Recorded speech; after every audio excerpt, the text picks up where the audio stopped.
নমস্কার, নিত্য নতুন রেসিপিতে আপনাদের সবাইকে স্বাগত। আজকে বানাবো শুক্তো। একদম অনুষ্ঠান বাড়ির মতো খেতে হবে, খুব সহজভাবে বানাবো। তার জন্য পুরো ভিডিওটা দেখতে হবে, একদম স্কিপ করলে কিন্তু চলবে না। চলো তাহলে বেশি দেরি না করে রান্নাটা শুরু করা যাক। আমি এখানে বড়ি নিয়েছি, শুক্তোতে যে বড়ি ইউজ করা হয় সেই বড়ি নিয়েছি। আর নিয়েছি সর্ষে আর আদা। আদাটা একদম সামান্য পরিমাণে হবে, সর্ষেটা একটু বেশি পরিমাণে হবে। এই দুটো কিন্তু আমি বেটে একটা মশলা তৈরি করব। আর নিয়েছি বেগুন, রাঙালু, কাঁচকলা, আলু, করলা আর ডাঁটা। আমার কাছে যা যা সবজি ছিল আমি সেগুলোকে ভালো করে কেটে ধুয়ে পরিষ্কার করে রেখে দিয়েছি। তোমরা চাইলে এখানে শিম আর কড়াইশুঁটিও কিন্তু অ্যাড করতে পারো।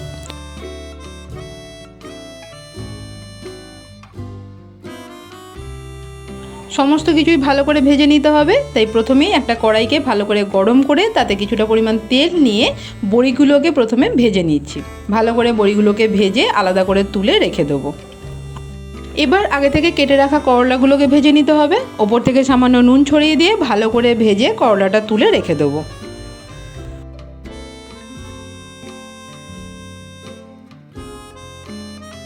করলাগুলো ভালো করে ভাজা হয়ে গেছে, সাইড করে রেখে দেবো। এবার ওই কড়াইতেই আরও কিছুটা পরিমাণ তেল অ্যাড করে তাতে তেজপাতা আর সর্ষে ফোড়ন দিয়ে দেবো।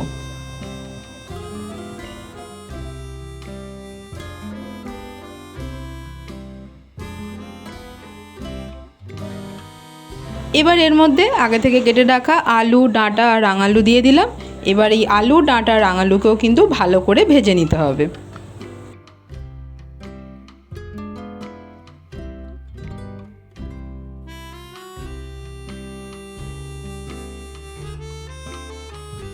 ওপর থেকে সামান্য পরিমাণ নুন অ্যাড করে দেবো, যাতে তাড়াতাড়ি সবজিগুলো সেদ্ধ হয়ে যায়।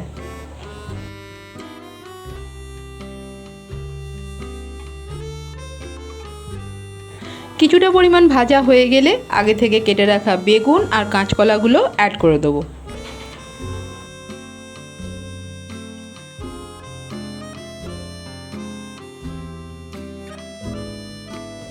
ভাজা হয়ে গেলে আমি এখানে বেগুনগুলোকে তুলে আলাদা করে রেখে দিচ্ছি। বেগুন যেহেতু নরম, তাই বেশি নাড়াচাড়া করলে বেগুনগুলো আর গোটা গোটা থাকবে না।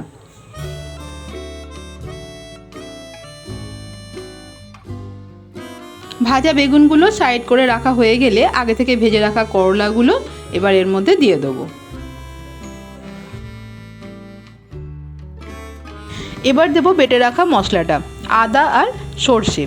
আদার পরিমাণটা কম হবে, না হলে কিন্তু সামান্য ঝাল হয়ে যাবে। 1 গাঁট মতো আদা আর 2-3 চামচ মতো সর্ষেকে ভালো করে বেটে কিন্তু রেখে দিয়েছিলাম, সেই মশলাটাই এখানে এবার অ্যাড করে দিলাম। এবার কিছুটা পরিমাণ জল দিয়ে ভালো করে মশলাটাকে কিন্তু সমস্ত সবজির সাথে মিশিয়ে নিয়ে ভালো করে মশলাটা কষাতে হবে।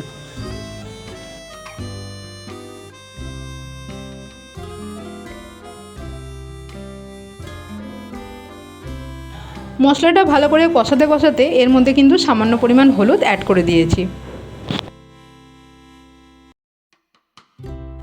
ভালো করে কিন্তু মশলাটাকে আমাদের কষিয়ে নিতে হবে। মশলা মোটামুটি কষানো হয়ে গেলে সামান্য পরিমাণ জল এখানে অ্যাড করে দেবো।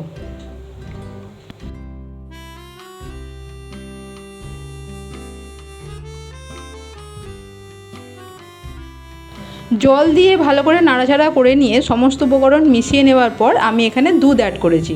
আমি এখানে মিডিয়াম সাইজের একটা বাটির 1 বাটি দুধ অ্যাড করলাম। এবার আগে থেকে ভেজে রাখা বেগুনগুলো একটা একটা করে অ্যাড করে দেবো।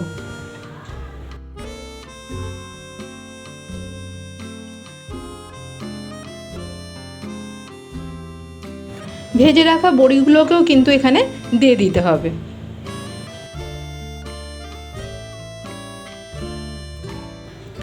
এবার দিয়ে দেবো স্বাদ মতো নুন।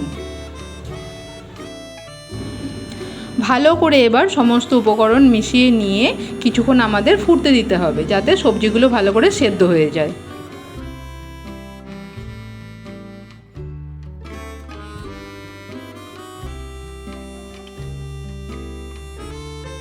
ভালো করে ফুটে এলে সমস্ত সবজি সেদ্ধ হয়ে গেলে মোটামুটি আমাদের রান্না কিন্তু কমপ্লিট হয়ে যাবে। নামানোর ঠিক আগের মুহূর্তে 1 চামচ ঘি দিয়ে দেবো। আর ঘিয়ের ঠিক ওপরেই কিন্তু আমরা শুক্তো মশলাটা অ্যাড করব। ঘিয়ের ওপরেই দিলে মশলার স্বাদটা কিন্তু বেশি বাড়ে। আমি যে শুক্তো মশলাটা ইউজ করেছি এটা কিন্তু পুরোপুরি বাড়িতে বানানো। 5 ফোড়ন আর কালো সর্ষেকে ভালো করে ভেজে নিয়ে শুকনো কড়াইতে ভেজে নিয়ে তাকে ঠান্ডা করে গুঁড়ো করে নিলেই কিন্তু শুক্তো মশলা তৈরি হয়ে যাবে। একদম অনুষ্ঠান বাড়ির মতো শুক্তো কিন্তু আমাদের এখানে রেডি হয়ে গেছে। সামান্য নাড়াচাড়া করে নিলেই কিন্তু আমাদের শুক্তো পুরো রেডি। আর সব শেষে এখানে অ্যাড করব একদম সামান্য মানে 1 চামচের মতো চিনি। ব্যাস, সমস্ত উপকরণ ভালো করে নাড়াচাড়া করে নিলে কিন্তু আমাদের শুক্তো রান্না কমপ্লিট হয়ে যাবে। রেসিপিটা অবশ্যই বাড়িতে ট্রাই করো, একদম অনুষ্ঠান বাড়ির মতো খেতে হয়। গরম ভাতের সাথে শুক্তো কিন্তু আমাদের সবার বাঙালিদের কিন্তু খেতে বেশ ভালো লাগে। একদম অনুষ্ঠান বাড়ির মতো খেতেই শুক্তোটা অবশ্যই বাড়িতে ট্রাই করো। কেমন হয়েছে আমাকে অবশ্যই জানিও। আমার এই চ্যানেলটিকে অবশ্যই সাবস্ক্রাইব করো, রেসিপিগুলো অবশ্যই বাড়িতে ট্রাই করো, ফ্যামিলি মেম্বারদের সাথে বন্ধুদের সাথে চ্যানেলটি অবশ্যই শেয়ার করো। দেখা হবে অন্য একটা রেসিপিতে, ততক্ষণ ভালো থেকো, ধন্যবাদ।